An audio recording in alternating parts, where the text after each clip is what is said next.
Tout va bien. Tout va bien. Disons ensemble, tout va bien. Rendons grâce à notre Dieu, celui qui guide nos pas, veille sur nous et prend soin de nous. Et justement, parce qu'il veille sur moi, je puis dire avec force, avec joie, avec confiance, avec assurance, tout va bien. Car mon Dieu est au-dessus de tout et il ne change pas. Il est le même hier, il est le même aujourd'hui, il est le même éternellement. Face à la mort, face à la vie, dans mes joies, dans mes peines, il est Dieu. Dans l'action de grâce, dans mes angoisses, comme dans mes plaintes, il est encore Dieu. Dans mes rires, mes pleurs, mes craintes, mes peurs, il reste Dieu. Dans la douleur, dans la faiblesse, dans le stress, la souffrance, la détresse, le manque, l'abondance, il est toujours Dieu. Du fond de ma prison, dans ma solitude, la dépression, dans l'épreuve, les larmes, les sourires, les fous rires, il demeure Dieu. Face au désespoir d'une cause réputée perdue, au diagnostic d'une maladie dite incurable, il demeure Dieu. En toutes circonstances, il est Dieu. Dans le succès, dans l'échec, le bonheur, le malheur, il est Dieu. Il est Dieu au commencement de votre histoire. Il reste Dieu dans votre histoire et il le sera jusqu'à la fin car il a promis et ce qu'il dit, sa main l'accomplit. Alors, comme la Sunamite en 2 Rois 4, versets 8 à 37, disons ensemble, tout va bien. L'histoire de cette dame est remarquable d'audace et de foi. Elle qui, après la prière du prophète Élisée, a finalement eu ce fils qu'elle n'espérait pourtant plus. Alors qu'elle le désirait tant, quelle grande joie! Imaginez maintenant la profondeur de la tristesse et la grandeur de son désarroi quand survint la perte tragique de ce fils encore jeune, alors que ce dernier était dans les champs avec son père. Quelle peine, quelle tristesse, quelle détresse! Connaissez-vous ce déchirement de voir une personne chère arrachée à notre affection? Cette pensée de n'avoir finalement pas droit au bonheur, à la paix, au repos, sauf quelques éparses et brèves éclaircies. Cette douleur de l'espoir déçu, la peine du sentiment d'un perpétuel recommencement, ce sentiment qu'on éprouve quand on n'a plus la force d'y croire, la force de se battre, la force d'espérer. Quand tout stagne, si ce n'est que tout sombre ou décline, quand progressivement on perd pied, quand on ne sait plus à quoi s'accrocher, quand on se débat depuis si longtemps pour finalement pas ou peu de résultats, quand tout semble plié, sans issue, définitivement terminé. Vous savez, quand le sol se dérobe sous vos pieds, alors même que le ciel vous tombe sur la tête, quand les doutes vous assaillent, quand la colère vous ronge, quand tout semble résolument aller de travers, comme si tout s'employait vivement à contrarier chacun de vos projets, chacun de vos désirs, chacune de vos aspirations, comme si tout s'employait à freiner chacune de vos ambitions et s'appliquait à éteindre la moindre lueur d'espoir en un lendemain meilleur. Et pourtant, au milieu de ce tumulte de nos vies, comme cette femme sunamite, admirable de courage et de foi, dans une confiance totale en notre Dieu, nous disons « Tout va bien ». Tout va bien car si Dieu a été capable de me donner un fils, se disait-elle certainement en son fort intérieur, il sera bien capable de me le rendre et de le ramener à la vie. La suite de l'histoire est connue, frères et sœurs. Notre Seigneur Dieu, à travers son serviteur Élisée, rendait la vie au fils jadis mort de cette dame. Et il en sera de même pour chacun d'entre nous, pour chacune d'entre nous. La main de notre Seigneur ne s'arrêtera pas de nous délivrer, de nous bénir, de nous restaurer, afin que notre joie soit parfaite. L'histoire de cette Sunamite nous enseigne que notre Dieu ne change pas, malgré les circonstances. Cette histoire nous dit que tout va bien, malgré les circonstances. Celle de la fille de Jairus le confirme, le miracle de la résurrection de Lazare l'atteste. Marthe et Marie en témoignent brillamment par leur vie. Le Christ de Jésus lui-même, par sa mort et sa résurrection, en fait la démonstration éclatante. L'Assemblée des saints rend continuellement témoignage à la gloire, à l'honneur et à la fidélité de notre Dieu. Soyons rassurés. Soyez rassurés, frères et sœurs. Il ne vous abandonnera pas. Notre Dieu ne vous abandonnera pas. Vous vous dites alors, je veux bien l'entendre, je veux bien le croire. Mais ce message est-il pour moi?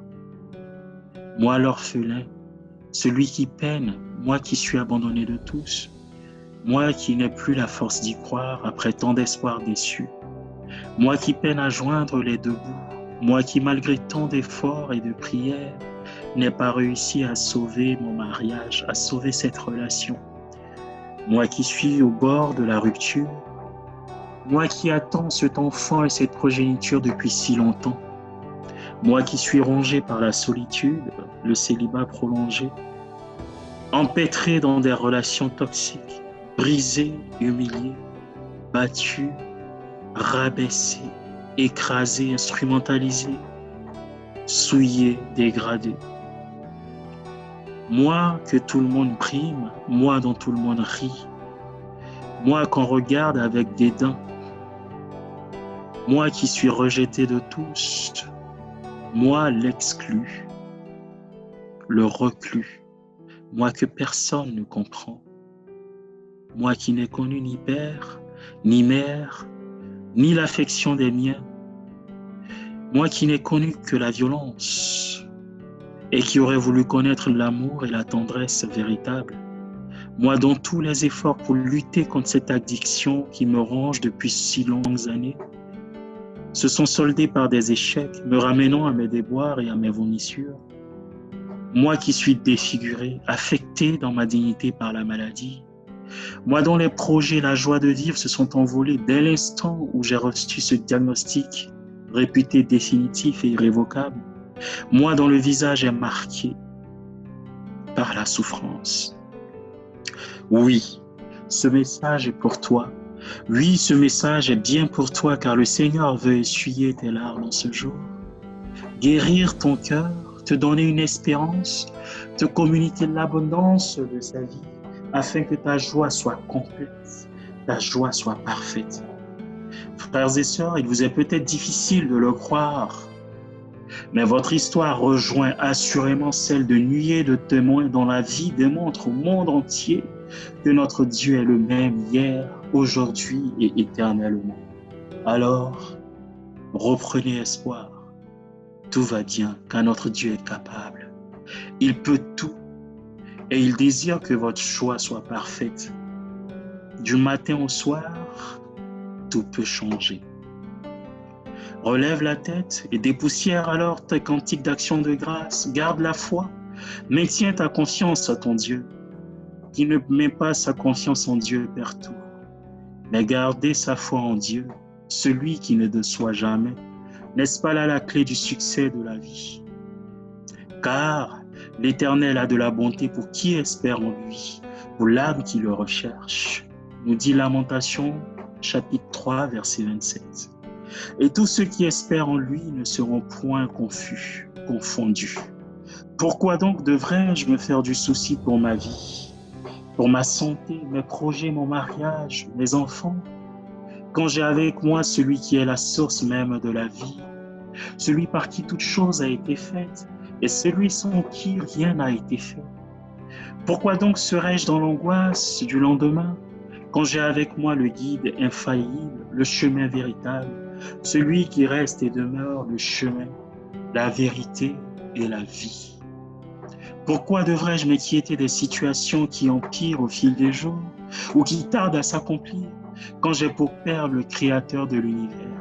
Alors, plutôt que de céder à l'angoisse, au désespoir, tournons-nous résolument vers la seule personne capable d'agir en notre faveur, de décanter la situation et de changer le cours de notre histoire, de changer notre destinée, le Christ notre Seigneur Jésus. Et même si tout semble aller de travers, soyons assurés que tout va bien, non seulement parce que vous connaissez celui qui est capable d'ordonner toutes choses, mais aussi parce que celui qui ordonne toutes choses et qui peut toutes choses vous connaît. Et il vous connaît personnellement, car vous êtes gravés sur les paumes de ses mains. dit la parole en Ésaïe 49, verset 16. Christ a votre nom gravé sur les paumes de ses mains. Il vous connaît, vous a façonné, connaît les moindres coins de votre âme et il s'engage à votre délivrance et à votre bien-être. Et rien ne lui est impossible, oui, absolument rien. Luc, en son chapitre 18, verset 27, dit « Oui, ce qui est impossible aux hommes est possible à Dieu. » Et Matthieu de Renchérir, en son chapitre 19, verset 26, « Aux hommes, cela est impossible, mais à Dieu, tout est possible. » Alors, si vous pensiez que votre situation était définitivement perdue, résolument désespéré, rappelez-vous ceci. Quelle que soit votre histoire, votre situation, son caractère difficile, insurmontable, inédit, inextricable, cela reste bien peu de choses aux yeux de l'Éternel. Tout va bien. Oui, tout va bien. Et le ciel reste serein pour qui garde son regard fixé sur le Christ. Prions ensemble et confions donc chaque aspect de nos vies au Seigneur. Je nous encourage à dire ensemble cette prière. Seigneur Jésus-Christ, je te dis merci pour la vie que tu me donnes. Merci pour ta grâce et ta présence dans ma vie. Merci pour ta parole qui m'éclaire, me conduit et me soutient. Je te demande pardon pour la colère, le découragement, la frustration et tout autre mauvais sentiment ou mauvaise pensée qui envahit mon cœur. Je te demande pardon d'avoir désespéré de ta grâce, d'avoir fermé mon cœur à ta présence. Aujourd'hui, je prends la ferme résolution de m'ouvrir à toi et de m'ouvrir dans toutes mes voies. Viens Seigneur, prends le contrôle et la place qui t'est due dans ma vie. Je t'offre tout de moi et j'accueille tout de toi, toi que j'accepte aujourd'hui comme mon Seigneur et Sauveur personnel. Guide-moi, Saint-Esprit, sois mon conseiller, toi mon fidèle ami, et ne permets point que mon cœur s'éloigne du Père et du Fils. Maintiens mon cœur uni à celui du Père céleste dans le cœur de son Fils Jésus-Christ. Que tous les désirs de mon cœur te soient soumis. Je te les présente. Regarde avec bonté, Seigneur, toutes mes aspirations. Agis en ma faveur dans ta grande sagesse pour la plus grande gloire de ton nom. Et je te rends grâce et je te bénis pour tes bienfaits dans ma vie. Amen.